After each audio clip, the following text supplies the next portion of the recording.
Hello everyone, this is Ilakkiya. இந்த வீடியோவில் நம்ம என்ன பார்க்க போறோம்னா, நீங்கள் ரொம்ப நாளாக கேட்டுட்டு இருந்த டாபிக் கஸ்டம் மாடியூல்ஸ் தான். ஸோ என்னென்ன டேக்ஸ் யூஸ் பண்ணலாம், எப்படி எப்படிலாம் டெஸ்ட் எழுதலாம், எந்த சப்ஜெக்ட்க்கு எந்த டேக் யூஸ் பண்ணால் நல்லாயிருக்கும், எவ்வளோ நம்பர் ஆஃப் கொஷின்ஸ் டெய்லியும் போடணும், அப்புறம் முக்கியமாக டெய்லி நான் என்னோட கொஷின் செஷனில் என்னென்ன பண்ணேன், இதையும் நான் இந்த வீடியோவில் வந்து உங்களுக்கு சொல்கிறேன். ஓகேவா? Let's get started. First specifically வந்து எந்தெந்த சப்ஜெக்ட்க்கு என்னென்ன டேக்ஸ் யூஸ் பண்ணலாம் நம்ம பார்த்துடலாம். ஸோ ஸ்லைட்ஸ் அப்படிங்கிற டேக்கை வந்து நீங்கள் வந்து எதுக்கு யூஸ் பண்ணலாம், பேத்தாலஜிக்கு வந்து யூஸ் பண்ணுங்க. ப்ராப்ளம்ஸ் அப்படிங்கிற டேக் எஸ்டிஎம்க்கும் ஃபிசியாலஜிக்கும் கண்டிப்பாக யூஸ் பண்ணலாம். ஸோ அதுக்கப்புறம் கிளினிக்கல் அப்படிங்கிறது ஒரு ஸ்பெசிஃபிக் கிடையாது, நீங்கள் எல்லாத்துக்குமே கண்டிப்பாக யூஸ் பண்ணிக்கலாம். இன்ஸ்ட்ருமெண்ட்ஸ் அப்படிங்கிறது இஎன்டி, ஆப்தால், ஓஜி, சர்ஜரி, ஆர்த்தோ இது எல்லாத்துக்குமே யூஸ் பண்ணிக்கோங்க.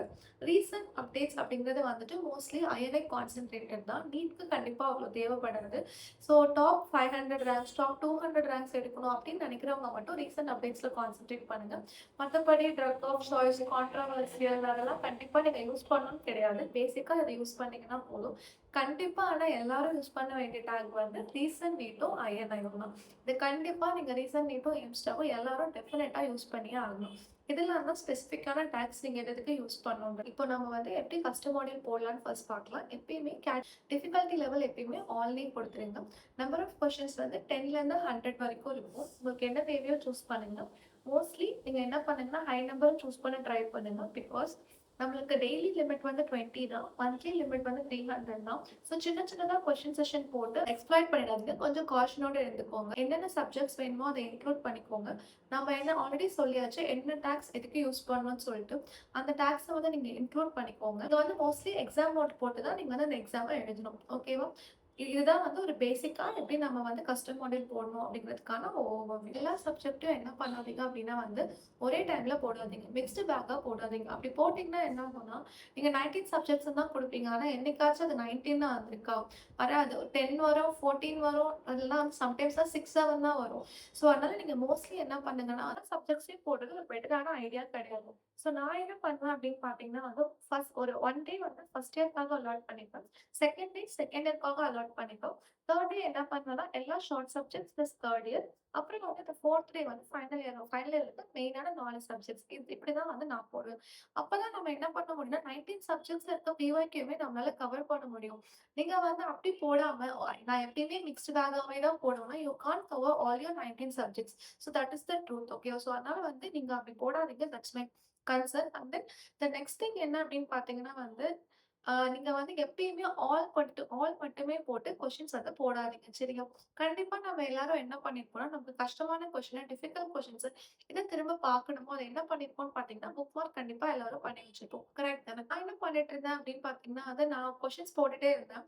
ஸோ எப்பயுமே ஐ வாஸ் கெட்டிங் 95, 97, 99லாம் எடுத்துட்டு இருந்தேன். எனக்கு டெஃபினட்டா தெரியும் 99, 100 வாங்குற அளவுக்குலாம் நான் வந்து பிஒய்க்யூ படிக்கலன்னு சொல்லிட்டு, ஒரு 90, 85 டூ 90 வாங்குற அளவுக்கு தான் படிச்சிருந்தேன். ஸோ அப்ப நான் என்ன பண்ணேன், அப்பதான் எனக்கு தெரிய வந்துச்சு. பிகாஸ் அங்க எப்பயுமே என்ன பண்றாங்கன்னா, மோஸ்ட்லி ஈஸியான கொஸ்டின்ஸ் நம்ம திரும்ப ரிப்பீட் ஆயிட்டே இருக்கு. நம்ம மோஸ்ட்லி கரெக்ட்டா எழுதுற கொஸ்டின்ஸ் தான் அதிகமா ரிப்பீட் ஆகுது. நம்ம கஷ்டமா எழுதுற கொஸ்டின விட. நீங்க என்ன பண்ணணும் அப்டின்னா வந்து, இப்ப நான் வந்து 100 கொஸ்டின்ஸ் நீங்க சால்வ் பண்றீங்க அப்டின்னா, அதுல 50 கொஸ்டின்ஸ் வந்து ஆல் டேக் யூஸ் பண்ணுங்க. 50 கொஸ்டின்ஸ் நீங்க என்ன பண்ணுங்கன்னா, புக் மார்க் டேக் வந்து யூஸ் பண்ணுங்க. ஸோ இல்ல நான் ஆல் டேக் தான் யூஸ் பண்ணுவேன், ஆல் கொஸ்டின்ஸ் தான் போடுவேன் அப்டின்னா, you will end up losing your marks. So please don't do this. So புக் மார்க்ஸ்லயும் 50% நீங்க கண்டிப்பா போடுங்க. சரியா? ஸோ இதெல்லாம் தான் basic view points about doing your custom models. ஓகேவா? டெய்லி நான் ஒரு 2 ஹவர்ஸ் ஆஃப் கொஸ்டின் செஷன் டெய்லியும் வச்சிருக்கேன் அப்படின்னு சொல்லிட்டு. ஸோ நீங்க அதை எப்படி இன்டகிரேட் பண்ணணும் அப்படின்னு பத்தி இதுல நம்ம பார்க்கலாம். ஸோ நான் என்ன பண்ணுவேன்னா 100 பிஒய்க்யூஸ் டெய்லியுமே போடுவேன். 50 to 100 கொஸ்டின்ஸ் வந்து எக்ஸ்ட்ரா எட்ஜ் கான்செப்ட்ஸ்ல தேவையானதை போடுவேன்.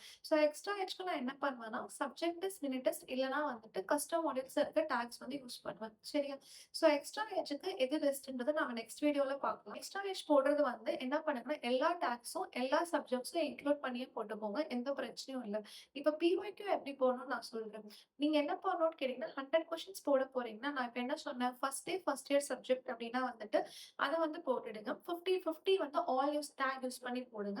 ரிமைனிங் 50% வந்து புக் ஒன் கொஸ்டின்ஸ் அப்படின்னு சொல்லி தான் நீங்க போடணும். ஸோ ரிமைனிங் 100 கொஸ்டின்ஸ் உங்களோட எக்ஸ்ட்ரா ஏஜ் நீங்க எப்படி பண்ணணும்னு கேட்டீங்கன்னா, அத வந்து நீங்க எல்லா டேக்ஸையும் யூஸ் பண்ணி நீங்க போட்டுக்கலாம். சரி, இதுதான் ஃபர்ஸ்ட் பாயிண்ட்.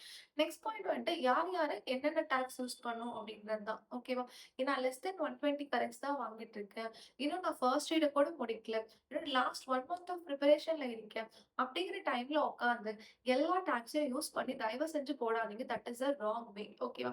ஸோ அந்த மாதிரி டைம்ல ரீசன்ட் நீட்டும், இன்னசென்ட் டேக்க மட்டும் யூஸ் பண்ணுங்க. ரீசன்ட் நீட்டும், எய்ம்ஸ் டேக்க தவிர வேற எதுவுமே யூஸ் பண்ணவே பண்ணாதீங்க. ஓகேவா?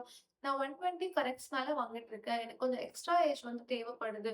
ஸோ அப்படின்ற போது மட்டும் நீங்க என்ன பண்ணுங்கன்னா, இருக்கிற எல்லா டேக்கையுமே நீங்க வந்து யூஸ் பண்ணலாம். ஸோ இப்படிதான் வந்து நம்ம டேக்ஸ யூஸ் பண்ணணும். ஸோ அதே மாரி நான் சொன்ன மாரி இப்ப லாஸ்ட் 15 டேஸ், லாஸ்ட் 20 டேஸ் உட்காந்துட்டு எல்லா டேக்லாம் போட்டுட்டு இருக்காதீங்க.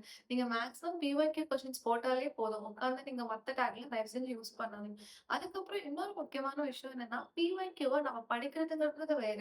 பிஒய்க்யூவ கொஸ்டின் செஷனா யூஸ் பண்றதுங்கிறது வேற. 2க்குமே டிஃபரன்ஸ் நெறைய இருக்கு. சரியா? ஸோ 2மே ஒண்ணுன்னு நெனைக்காதீங்க. இப்போ நான் உங்ககிட்ட ஆல்ரெடி சொல்லியிருக்கேன் போன வீடியோல. இப்ப நான் ஃபார் எக்ஸாம்பிள் புரோட்டீன்ஸ் வந்து நான் பயோகெமிஸ்ட்ரில படிக்கிறேன் அப்படின்னா, நான் என்ன பண்ணுவேன்னா, என்னோட நோட்ஸ்ல அத படிச்சுட்டு உடனே என்ன பண்ணுவேன்னா, நான் என்ன சைட் பை சைட் பிஒய்க்யூ வந்து சால்வ் பண்ணிடுவேன். அங்க நான் எனக்கு கஷ்டமான கொஸ்டின் சில கொஸ்டின நான் புக் மார்க் பண்ணிருப்பேன். அந்த கொஸ்டினோட எக்ஸ்ப்ளனேஷன மட்டும் திருப்பி ஒருக்கா நான் என்ன இருக்குன்னு வந்து பார்த்துப்பேன். அவ்வளோதான் பண்ணுவேனே தவிர, அதுக்கு மேல ஏன்னா நான் ஆல்ரெடி என்ன பண்ணியிருப்பேன், என்னோட ஃபர்ஸ்ட் ரீட்லயே வந்து நான் அத இன்டகிரேட் பண்ணி வச்சிருப்பேன். ஸோ நான் உட்காந்து லைன் பை லைன் பிஒய்க்யூ ரீட்ல படிக்க போறது கிடையாது. அதே தான் பிஒய்க்யூ நீங்க டெஸ்ட் போடுறீங்கல்ல அந்த 2 மணி நேரத்துல, அந்த 2 மணி நேரத்துல உட்காந்து லைன் பை லைன் எக்ஸ்ப்ளனேஷன் தயவு செஞ்சு யாருமே படிக்கவே படிக்காதீங்க. இப்ப நம்ம பிஒய்க்யூ டெஸ்ட் போடுறது நமக்கு எல்லாமே ஞாபகம் இருக்கா அப்படின்னு பார்க்கறதுக்கு தான். அது வந்து படிக்கிறதுக்கு கிடையாது. It is a time of active recall. அப்போ உட்காந்து லைன் பை லைன் எக்ஸ்ப்ளனேஷன்லாம் படிச்சுட்டு இருக்காதீங்க. இப்போ ஃபார் எக்ஸாம்பிள் இப்ப பயோகெமிஸ்ட்ரில பிரச்சனைனா, அதுக்கு நீங்க ஒரு ஸ்டடி ஷெட்யூல் குடுக்க தான் போறீங்க. அப்ப வந்து அத படிச்சுக்கலாம். நீங்க என்ன படிப்பு ஒரு கொஸ்டின் தப்பாயிடுச்சுன்னா, ஏன் தப்பாச்சு? என்ன ரீசன்ங்கிறத மட்டும் பார்த்துட்டு, அடுத்த கொஸ்டின்க்கு மூவ் ஆயிடுங்க. உட்காந்து லைன் பை லைன் படிச்சு டைம் வேஸ்ட் பண்ணவே பண்ணாதீங்க. ஸோ பிஒய்க்யூவ படிக்கிறது வேற, பிஒய்க்யூவ கொஸ்டின் போடுறது வேற. 2க்குமே டிஃபரன்ஸ் இருக்கு. இத தயவு செஞ்சு புரிஞ்சுக்கோங்க. இன்னொரு முக்கியமா எல்லாரும் பண்ற தப்பு, இன்னைக்கு ஃபார் எக்ஸாம்பிள் நான் மெடிசின் படிச்சேன்னா, அன்னைக்கே நான் மெடிசின் டெஸ்ட் தான் போடுவேன். வேற சப்ஜெக்ட் டெஸ்ட் போடவே மாட்டேன்னா, அதுல எந்த பிரயோஜனமுமே கிடையாது. இன்னைக்கு மெடிசின் படிச்சு, இன்னைக்கு மெடிசின் 100 அவுட் ஆஃப் 100 யாரு வேணா வாங்க முடியும். That is not a challenge here. ஓகேவா? நீங்க 19 சப்ஜெக்ட்ஸ் படிக்க போறீங்க. அத நீங்க எப்படி எல்லாரும் ஞாபகம் வச்சுக்கிறீங்க அப்படிங்கிறதுக்கு தான் நமக்கு வந்து டெஸ்ட்டே இருக்கு. ஓகேவா? ஸோ நீங்க ரேண்டமா போடுங்க. இன்னைக்கு மெடிசின் படிக்கிறீங்களா? அப்ப பீடியாட்ரிக்ஸ் போடுங்க. இல்லன்னா சர்ஜரி போடுங்க. ஸோ அந்த மாதிரி தான் நீங்க மாறி மாறி வந்து உங்களோட கொஸ்டின்ஸ வந்து போடணும். நான் சப்ஜெக்ட் இன்னைக்கு படிச்சத இன்னைக்கே டெஸ்ட் பண்றதுல வந்து எந்த பிரயோஜனமே கிடையாது. இது வந்துட்டு இப்ப நம்ம எதுக்கு டெஸ்ட் போடுறோம்னா, நம்ம ஃபாஸ்ட்டா வொர்க் பண்றோமா? நம்மளோட அப்ளிகேஷன் எப்படி இருக்கு? நம்ம ரீகால் எப்படி இருக்குன்னு பார்க்கறதுக்காக தான் போடுறோம். ஸோ அத வந்து நீங்க வந்து புரிஞ்சுக்கணும். Points about the custom model. இப்போ நான் வந்து ஒரு ஃபைனல் சம்மரி குடுத்துர்றேன். டெய்லியும் 2 ஹவர்ஸ் கொஸ்டின் செஷன் போடுங்க. அதுல 100 பிஒய்க்யூஸ் போடுங்க. 50% ஆல்ன்னு இருக்கணும். 50% வந்து புக் மார்க்கா இருக்கணும். லைன் பை லைன் எக்ஸ்ப்ளனேஷன் படிக்காதீங்க. ஜஸ்ட் என்ன ஆப்ஷன், என்ன ஆன்சர்ன்னு மட்டும் படிச்சுட்டு விட்டுடுங்க. ஸோ அதே சப்ஜெக்ட், அதே பிஒய்க்யூ அப்படி போடாதீங்க. ஜஸ்ட் கொஞ்சம் ரேண்டமைஸ் பண்ணி போடுங்க. இப்போ ஒரு பேசிக் ரிவ்யூ என்னன்னா, custom models is the best for PYQs. நீங்க பிஒய்க்யூ படிக்கிறதுக்கும் சரி, பிஒய்க்யூ டெஸ்ட் எழுதுறதுக்கும் சரி, கஸ்டம் மாடல் தான் ஒரு பெர்ஃபெக்ட்டான மெத்தட். சரியா? நான் உங்களுக்கு ஆல்ரெடி சொல்லியிருப்பேன். கியூ பேக் போடாதீங்க. கியூ பேக் பதிலா நீங்க என்ன பண்ணுங்கன்னா, இந்த மாரி மெத்தட போடுங்கன்னு நான் ஆல்ரெடி சொல்லியிருப்பேன். ஸோ பிஒய்க்யூனாலே கஸ்டம் மாடல்ஸ் தான். அதுல எந்த சேஞ்சுமே கிடையாது.